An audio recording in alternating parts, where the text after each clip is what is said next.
นี่ส่วนของเจ้ามานี่เด้ออย่างนี้อเนาะย่างนี้บาดเนี่ยวุบมาเต้นเต้นเต้น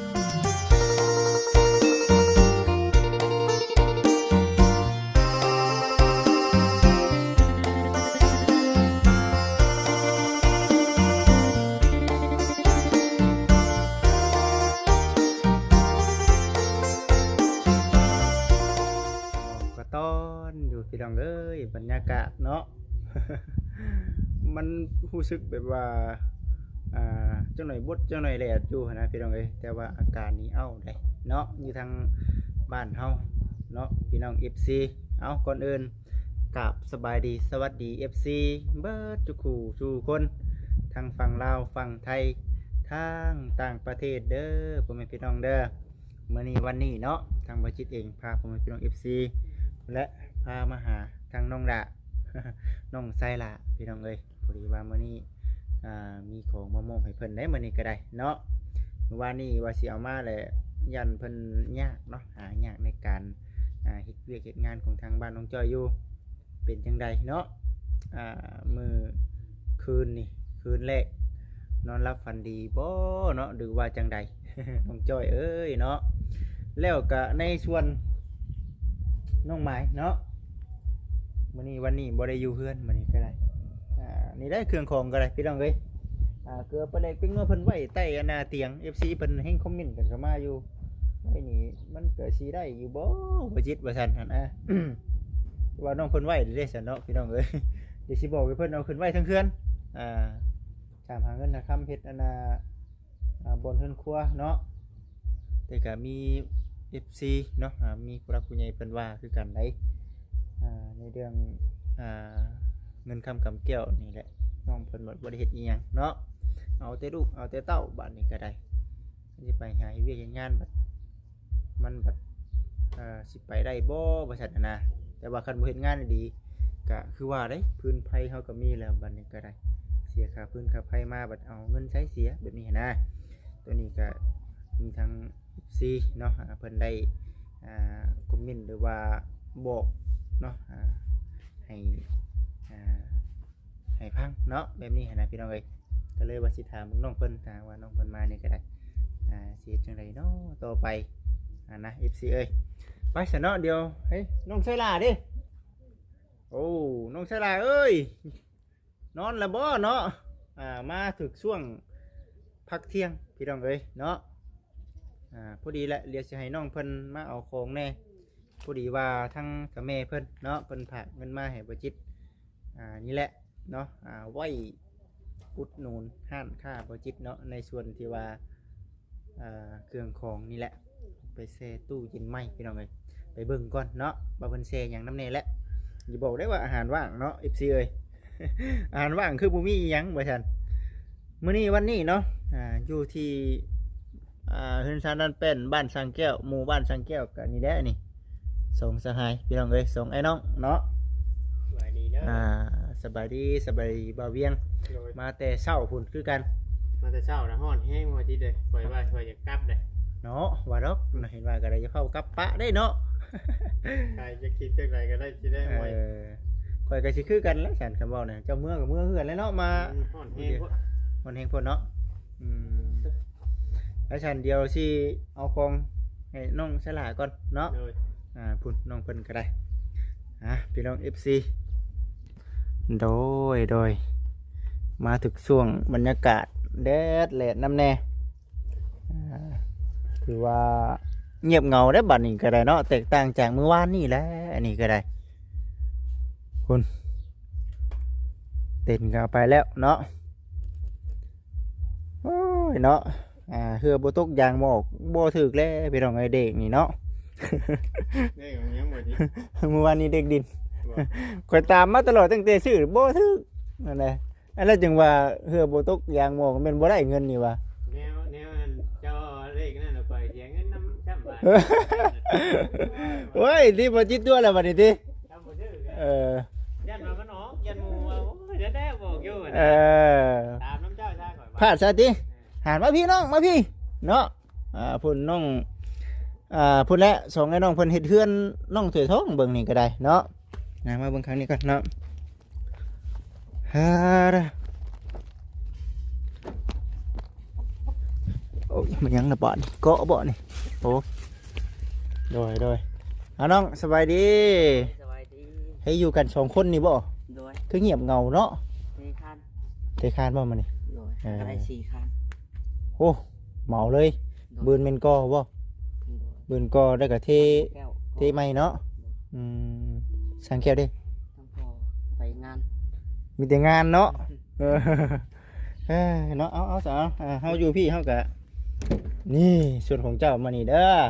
อย่างเด้ อ เนาะ ย่างเด้บาดเด้อบึ๊บมาเต้นเซตตู้เย็นไหมน้องเอ้ย โดย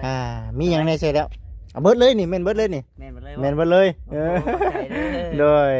ทั้งถ้าแม่เพิ่นน้องเอ้ย โดย ซื้อไปแช่ตู้เย็นให้น้องในเด้อว่าซั่นได้บ่มาไอ้ถือก็ได้บางอย่างได้บ่เอาตัวนั้นก็ได้เบาได้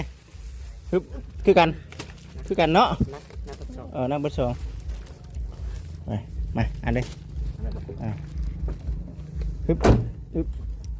ไปเดี๋ยวไปให้น้องเพิ่นจัดพี่น้องเอ้ยจัดเรียงไปเถิดพร้อม มาเนาะบางทีได้กินน้ำยอดได้เนาะ โอ้กินน้ำกันนะ สบายดีโอเคโอ้นักอยู่เนาะหน้าจนแดงเป็นเครื่องบำรุงเฮ็ดเวียกเมื่อยเนาะจะเป็นน้ำเป๊ปซี่แน่นุ่มสมนุ่มหวานแม่นบ่แม่นอยู่ไปแต่มิวเอ็มจอยเอ็มร้อยพร้อมพี่น้องเอ้ยพูดเพื่อนบ้านน้องเตือทองไปจัดไปเลี้ยงไว้เลยทำไมเพิ่นอุดหนุนอยู่ห้านเลย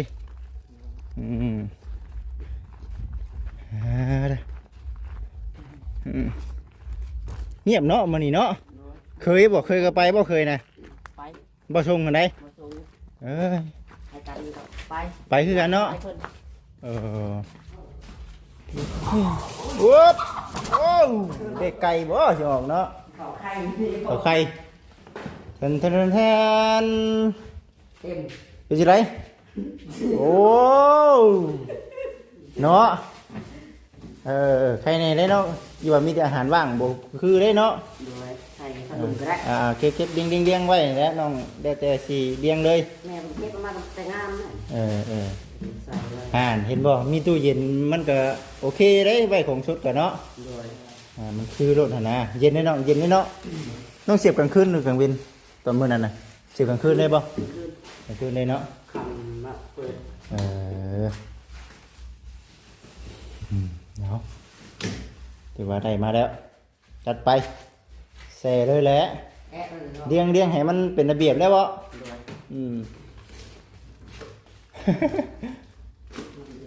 ใส่ช่องฟิตเลยเนาะน้ำกินเนี่ยใส่ตัวนี้ไม่ใช่ตัวนี้แหละจัดแจงตู้เย็นใหม่พี่น้องยิบซีเอ้ยเนาะเบิ้งลองก่อนนะบ่จะเด่นก็ได้ โอ้ตัวนี้เนาะ โดย โอ้ตัวนี้ดอกนอก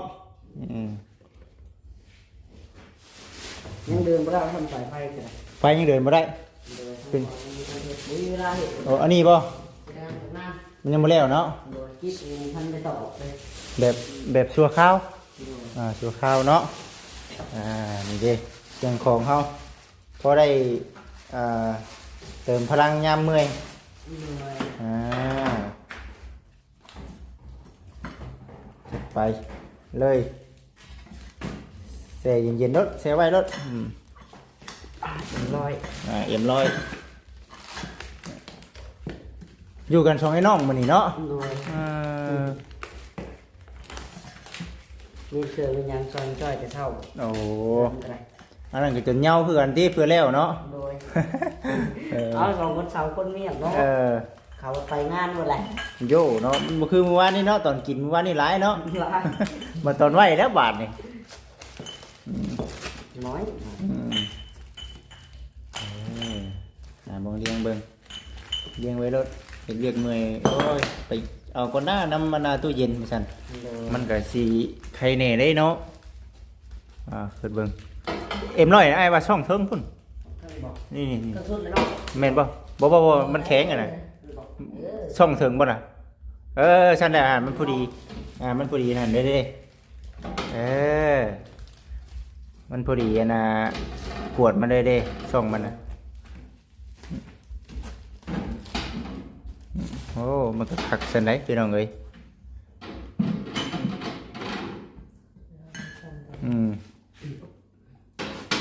ใส่กระยาซ้อมแขน แม่น แบบเดียวมันก็เป็นน้ำ เดี๋ยวมันสิแตกเนาะกวดมันแตกเด้ แตกบ่ แตกหั่นไอ้ว่าจันมันแตกช่วงสิแตก เย็นบ่เนาะ ยันแม่นบ่ล่ะ FC เนาะตัวนี้ถึงบ่ล่ะน้องตัวนี้ต้องได้ตูดแหล้วเนาะไอ้ว่านี่ต้องได้ตูดตัวนี้ลงเบิ่งไปหนึงแล้วแม่น ยาตึงลง แม่นยัดตัวนี้ลงน้องต้องตัวนี้น่ะไว้ตัวส่งลุ่มมันน่ะอันนั้นน่ะของสดของน้องน่ะ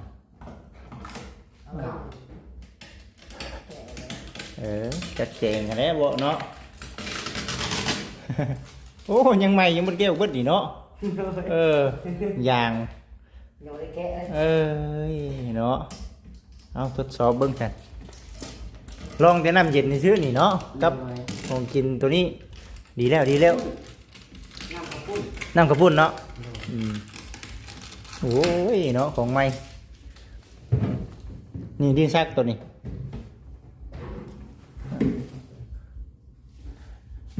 ได้ป่ะนี่แม่แต่ว่าน้องต้องเอาลงมาผีไว้ส่งตัวอย่ามามันแม่นแหละดึงออกมาตัวนี้แม่น แต่เราปรุงอาหาร แม่นตัวสวยป้าไว้บนเก่าเนี่ยถึงเวลา ได้แล้ว ได้บ่ระวังตกเลยเอาในนั้นเป็นบ่เนาะบ่เวลาน้องดึงออกมาได้ค่ะบ่สิดึงของกินออกมาน่ะแม่นเอาเป็นคือน้องที่ท้องว่า แกะได้ แม่นแกะเนาะต้องบ่ได้น่ะใส่งานเราเลยดิเนาะยังบ่ได้แกะออกมาเลยนี่โอ้เหนียวแท้เอาแกะออกให้ได้เด้ แกะแล้ว มาไหม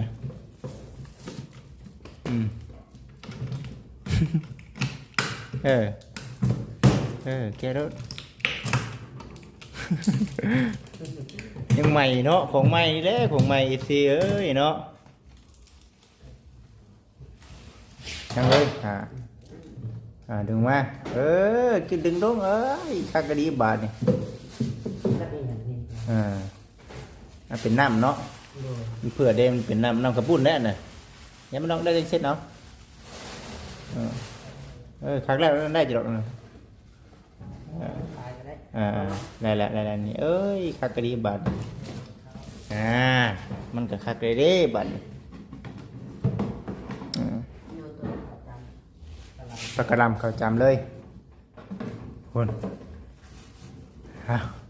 คือเนาะบาทนี่เอาหันอันนี้มาใส่วางรถน้องเลยบาทนี่มีแหงแล้วบาทนี่วิทย์พอดีงามสังเกตมาเห็นเอามาได้ใช้นี่มาได้เนาะเขาต้องกินแล้วจะหน่อยนี่มาได้เนาะหรือว่าขายบ่เนาะขายได้มาขายก็ได้คือกันนี่ขายให้คนกันเองนี่เชียวน้องจ้อยน้องดาวนี่เชียวใครจะกินได้ใช่ใครจะกินก็ขายคือเดี๋ยวđấyเนาะ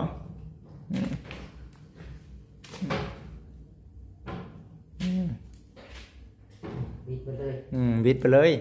เดี๋ยวคนใหญ่นี่บัวช้างเนาะตั้งตัวนี้เนาะมันไม่ได้ลายไปไหนเด้ขอท่าเอาเต็มร้อยเจ้านี่ต้องวางให้เบิดเลย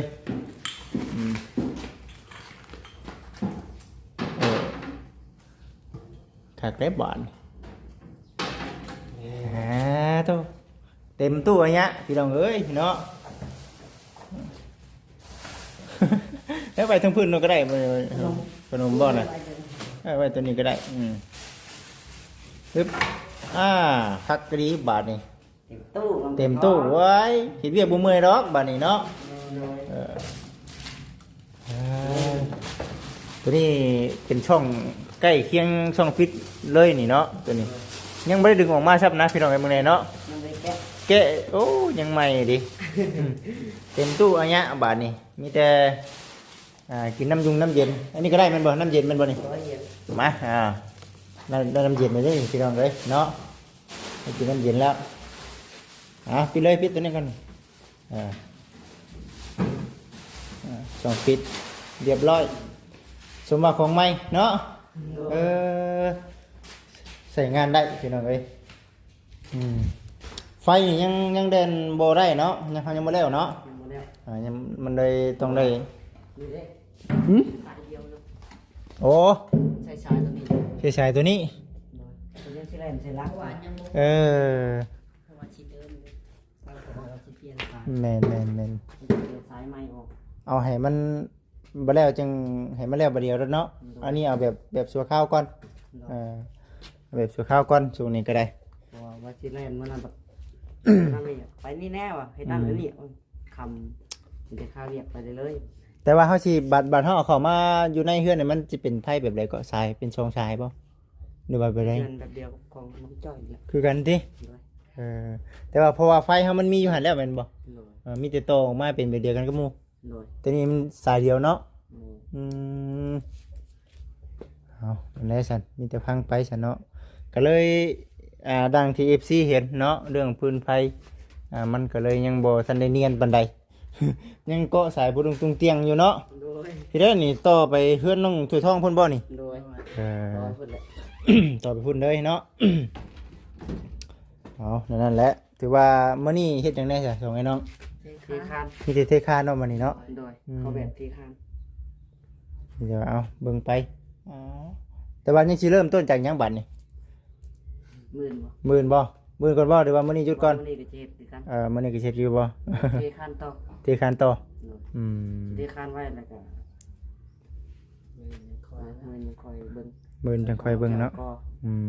ถ้าเพิ่นบอกว่าให้พอตังบ่แก้วให้ค่อยตังก็ได้เฮ้ยเนาะบ่เชื่อใจน้องกันน่ะใช่ล่ะบ่เนาะตังได้ก็ตังเดี๋ยวเนาะแต่ว่าตัวนี้ได้ใช่นี่ตัวเองนะว่าตัวนี้เนาะบ่แม่นบ่หันน่ะเนาะบัดของตัวเองบัดบ่นั่นเนาะน้องสีทองน้องจ้อยเนาะแม่นบ่โอ้น้องจ้อยก็ถือว่าโอเคอยู่ได้พี่น้องเอ้ยเนาะทางหน้างามอยู่นี่ดิเบิดเท่านั้นแหละเนาะถือว่างามอยู่เพิ่นได้ค่อยเฮ็ดไปกันว่าถ้าแต่ทั้งแก้วบัดเราบัดเวียกเราคือสิเห็นสิได้เนาะคือดังที่เห็นนี่แหละไปตลอดบัดนี่การงานพาเราแถวนี้เนาะหน้าบ้านบางทีมันยังชวนบ่แล้วครับชวนบ่แล้วใช่ติชวนแล้วมัน6รอบรู้สึกว่าตัวเองไม่เมื่อยอย่าใช่ติตื่นเช้ามาบ่รอ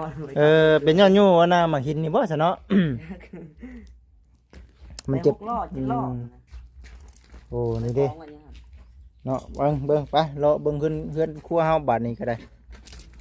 รอเบิ่งขึ้นครัวเฮาก่อนนี่ได้ยังบ่ทันได้เกียมท่านได้เมียนมันอย่างไรหรอกพี่น้องเอ้ยมีแต่ยังอยู่ในช่วงแบบนี้อยู่เนาะแต่บ่าพุ่นแล้วเนาะเห็นน้องถือทองกล้าว่าแล้วพุ่นบ่แล้วโตก็พุ่นบ่จังว่ากันไปที่เฮ็ดไปเรื่อยๆเนาะเฮ็ดไปเรื่อยเฮาจังว่ากันเดี๋ยวคนมาคบกันน้องละแบ่งมาเฮ็ดดีก็ได้ผู้เดียวก็เฮ็ดได้น้องละแม่นๆเพราะว่ามันยังคนยังน้อยอยู่เนาะต้องเฮ็ดช่วยกันก่อนเฮ็ดช่วยน้องถือทองก่อนน้องถือทองยังตามกฎหมู่อยู่นั่นคือที่ไล่กอแล้วจะคักได้เนาะน้องถือทองเนาะยังว่าข้ายี่ดอกมันเห็นน้ำหุบน้ำเงาแล้วบัดนี้เนาะตะกี้ยังว่าโอ้ยน้องคงหลังคาบ่แล้วมันก็นั่นแน่ห่อนเนาะห่อนเอ้าดิพี่น้องเอ้ยเอ้าได้หมอกก็ตอนอันนี้ก็ยังบ่ทันได้ปานใดได้นี่จังหน่อยมันห่อนคักๆนี่โอ้ยแนมไปใส่กระจนบ่อยากเห็นพุ่นแหละนี่แหละนี่เนาะลงมานี้นี่แหละยังอยู่โอ้ยุบเนาะนี่เนาะเวลาฝนตกน้ำมันยุบได้พี่น้องเอ้ยแน่นแล้วบัดนี้เนาะยันแน่นอยู่บัดนี้เวลาน้ำมันลงเลยดิไว้ส่วนนอกนัดไว้อยู่อันนี้บ่เพราะจุดหน่อยเท่าบุญมาเพิ่นดินไปดินมาบัดลงนี่เนาะมันมีน้ำอ่างบ่น้องลืมบ่บ่ได้ตะกี้อ่างบ่มีตะกี้คักกะดีบาทนี่ห่านจักจันกับห้องแล้วไก่ชนยังมันจักจันแล้วจักจันห้องเลยห้อนแล้วบาทนี่ เอาเนาะถือว่าสีชานี่ก็มีเบ่แล้วเตรียมพร้อมเบ่แล้วเนาะ โดย เอาเช็ดหยังก็ได้ตัวนี้ก็เตรียมพร้อมเบ่แล้วมีแต่ว่าดำเนินการอยู่บ้านน้องตัวทองก่อนปัจจุบันนี้เด้อพี่น้องเด้อ ยังขาดแต่งานคน ยังแต่ขาดแต่คนบัดนี้เนาะตะกี้ขาดของพี่น้องบัดนี้ขาดคนแล้วบัดนี้เนาะเอาซะเนาะคือว่าคลิปนี้น้องลาเอ้ยขอบคุณทั้งทางแม่เพิ่นแน่มื้อนี้ก็ได้ตู้เย็นอิ่มยอดเด้มื้อนี้เนาะจากอาหารว่างเป็นเต็มบัดนี้เนาะโอเค โดยจังไดน้องหล่าลูกขอขอบคุณขอบใจทางแม่เด้อที่ซื้ออัน เครื่องดื่ม เครื่องดื่ม อ่า ให้ลูกขอให้แม่อยู่ดีไม่แห้งขอให้แม่สุขภาพร่างกายแข็งแรงขอให้ความเจ็บไว้ได้ความไข่บ่อยมีแม่ปรารถนาจังไดก็ขอให้แม่ได้สิ่งนั้นแม่มาให้ลูกจังไดก็ขอคืนไปหาแม่ห้อยเท่าวันเท่าเด้อซ่า สาธุเอามีแต่สู้ๆเนาะแฉบตามันห้อนเหือเข้าหูเข้าตาไปสบายไปนั่งเย็นอยู่นะเฮือนน้องถือท้องพุ่นก่อนเนาะ โอ้ย เอาโอเคเอาน้องเอาสบายดีเนาะไปสัน FC สำหรับคลิปนี้เดี๋ยวบ่คิดอื่นโจะไว้ก่อนเดี๋ยวผู้ใดเดี๋ยวสิไปเบิ่งทั้งน้องๆเพิ่นเนาะเฮ็ดเวียกอยู่ที่เฮือนของน้องสวยทอง ปัจจุบันนี้เนาะตัวนี้ยังนั่นอยู่ตัวนี้เป็นของน้องพลอยนี่โอ้ยมักสตรอเบอรี่กินก่อนนะเนาะเอาโอเคเด้อก่อนอื่นก็ขอขอบคุณแม่หลายๆเด้อที่สดช่วยเนาะทั้งเครื่องดื่มของอยู่ของกินตู้เย็นให้ครับน้องใส่ละตู้เย็นก็ซื้อให้เนาะของอยู่ของกินก็มีก็ขอขอบคุณแม่หลายๆเด้อแม่เด้อเนาะอยู่ดีมีแห้งสุขกายสบายใจอายุมันคนยืนในแม่เด้อเนาะสำหรับคลิปนี้ขอให้ FC อยู่ดีมีแห้งก็กล่าวคำว่าสบายดีโอเคเด้อผมเป็นพี่น้องเด้อ